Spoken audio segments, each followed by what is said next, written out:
कबीर थे, बहुत बड़े संत।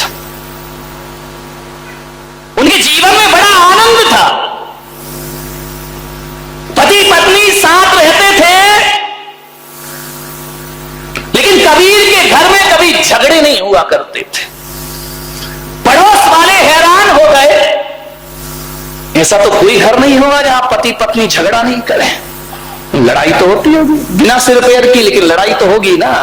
पति पत्नी का झगड़ा कोई सीरियस झगड़ा थोड़ी होता है।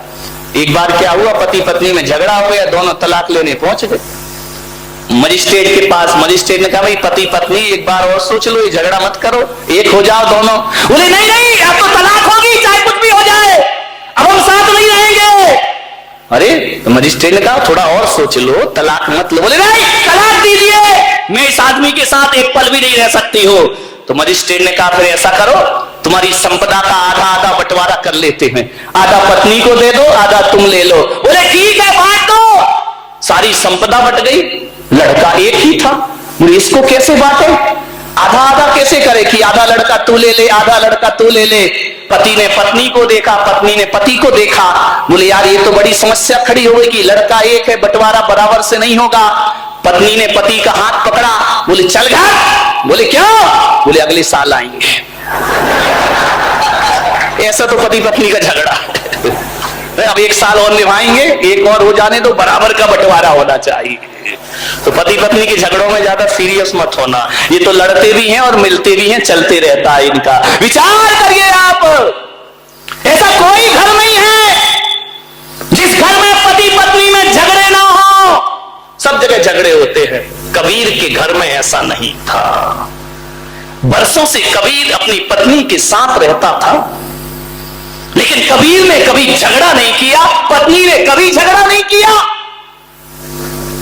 एक जिज्ञासु ने पूछा कि ऐसा कोई है इस धरती पर जिसके घर में झगड़े ना हो?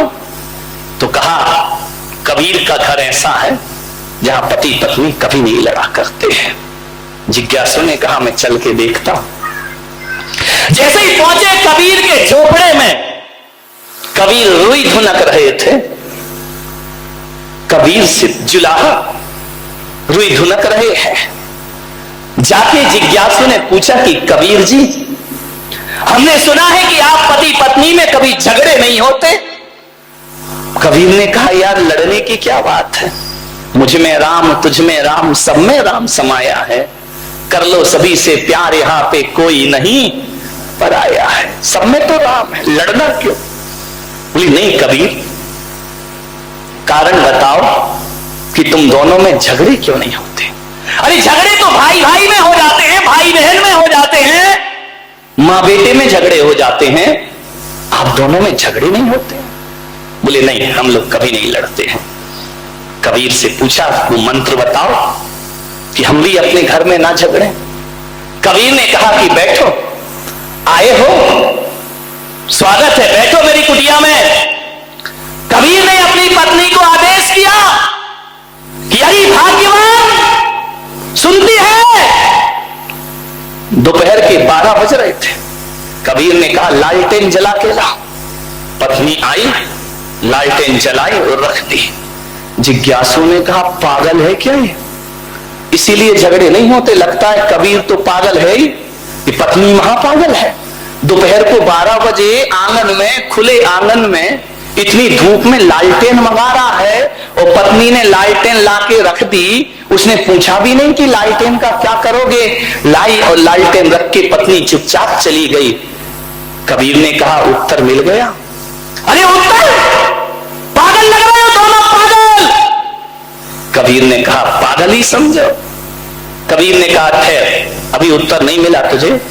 पत्नी को कहा कि अरे भाग्यवान, 2 गिलास दूध लेकर आ। पत्नी गई, दूध के 2 गिलास लाई, एक कबीर के सामने रखा, एक जिज्ञासु के सामने रखा। कबीर ने दूध का गिलास उठाया, गटागट दूध पी गए और आनंद के साथ पी गए। जिज्ञासु को कहा कि तुम भी पियो। जिज्ञासु ने जैसे ही मुंह में लिया, दूध थूक दिया उसने। बोले ये दूध है क्या? ये पागलों का घर है, पागलों का। कबीर ने कहा उत्तर मिल गया। बोले ये क्या उत्तर है? ये तेरी पत्नी पागल है क्या? बोले क्या? बोले दूध में नमक डाल के लाई है, शक्कर डालना चाहिए, चीनी डालना चाहिए, नमक डाल के लाई है। कबीर ने कहा उत्तर मिल गया। अरे बोले ये कोई उत्तर है क्या?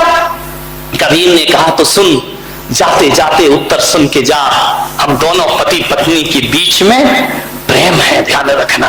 हम दोनों पति पत्नी के बीच में समर्पण है, हमारे बीच में तर्क नहीं है।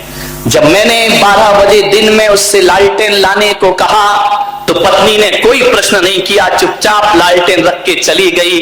जब पत्नी लालटेन लाने पे प्रश्न नहीं करती है तो धोखे से शक्कर की जगह नमक डल गया तो मैं भी उससे कोई प्रश्न नहीं किया करता हूं। और इतना ही ध्यान रख, यदि जीवन में आनंद को जीना है तो मैं भी बारामती वाले आपसे कह रहा हूं, एक कोटेशन में आपको दे रहा हूं। जहां दिन में 4 बार आपकी नजर पड़ती हो, दुकान में, ऑफिस में, घर में, मकान में, एक लाइन लिख के रखना।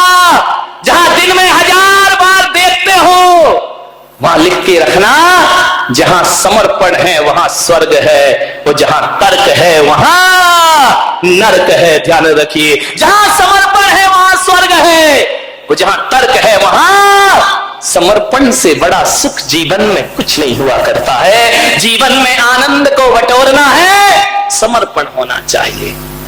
एक गांव के गंवारिया बाबा था, रात को 12 बजे अपनी झोपड़ी में बैठा था और अचानक चोर आ गए उसके घर में। अब जैसे ही चोर आए तो गंवारिया बाबा ने कहा, कौन हो रे तुम? बोले हम चोर हैं। तो चोरों ने पूछा, बाबा तुम कौन हो? बोले हम भी चोर हैं। अरे बोले चोर चोर मौसे रे भाई। बोले तू भी चोर और हम भी चोर। बोले उन चारों चोरों ने कहा कि बाबा अब तो अपनी खूब जमेगी। अरे बोले बहुत जमेगी, तू भी चोर और मैं भी चोर। तो बोले क्या करें? बोले बाबा थोड़ी सी सहायता करो। बोले क्या सहायता करें? बोले मेरे साथ वृंदावन में चोरी करने के लिए चलिए। बाबा गंवारिया बाबा ने कहा, चलो यार आज चोरी करते, मजा आ गया जिंदगी का। चारों चोरों को लेकर गंवारिया बाबा वृंदावन पहुंचा। एक गोपी के घर में घुस गए। जैसे ही घुसे, सामान इकट्ठा किया, बांधा, पूरे आभूषण कपड़े बांध बूंद के तैयार। जैसे ही तीली जलाई, माचिस जलाई, एक ढोलक रखी हुई थी, गंवारिया बाबा ने ढोलक उठाई और ढोलक बजाना शुरू कर दी जोर जोर से। अरे चोरों ने कहा, तेरा सत्यानाश हो, मरवाएगा कि तू ढोलक काय को बजा रिया है? चोरी कर रहा है, जरा सीरियस है, गंभीर है। अरे वो तो अपना बजा रहा है, मैया मोरी मैं नहीं माखन। अरे उसने कहा, यार ये मरवाएगा ये गंवारिया बाबा। ये जोर जोर से ढोलक बजा रहा, नाच रहा है गंवारिया बाबा जोर जोर से। आज मिल गया, आज मिल गया। अरे गांव के लोग उठ गए। 12 बजे रात को इतनी जोर से ढोलक बज रही है। चारों चोर भागे पोटली लेकर के। गांव वालों ने पकड़ा, इतना मारा चोरों को, इतना मारा कि चोरों की कमर टूट गई। लोग अंदर आए कि ढोलक कौन बजा रहा है। लोगों ने कहा, रे गंवारिया बाबा तुम ढोलक क्यों बजा रहे हो? अरे बोले मिल गई तो बजा रहा हूं, मेरे को तो आनंद ही आनंद है जीवन में। बोले ढोलक क्यों? बोले वो 4 चोर आए थे। बोले हाँ। तो बोले तुम क्या कर रहे थे? बोले मैं भी चोरी करने आया था। और तो ढोलक काय को बजा रिया है? अरे ढोलक देख के मैंने सोचा यार हरि का भजन कर लूं, भगवान का भजन कर लूं। तो बोले ढोलक बजा रहे, तुम चोरी करने क्यों आए? बोले वो 4 चोर क्या चुरा के ले गए? अरे बोले आभूषण ले गए, कपड़े ले गए। अरे गंवारिया बाबा ने कहा, सत्यानाश मेरी बुद्धि का।